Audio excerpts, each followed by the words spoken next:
প্রকৃতি, যেটা আসলে কয়েকটা কথায় বর্ণনা করা যায় না। এত সুন্দর প্রকৃতি, প্রকৃতি আসলে সুন্দর, যেখানে গাছপালা, সবুজ, নীল আকাশ। আমরা রাস্তার পাশ দিয়ে যাচ্ছিলাম,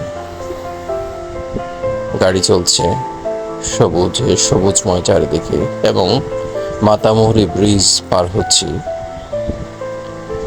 এই যে আকাশে মেঘের ঘনঘটা, এত সুন্দর, বাতাসের দোলনা, চকরিয়া বলতেই সুন্দর। এত সুন্দর উপলব্ধি করে শেষ করা যাবে না। আসুন, বেড়াতে আসুন চকরিয়ার সৌন্দর্য উপভোগ করি আমরা সবাই।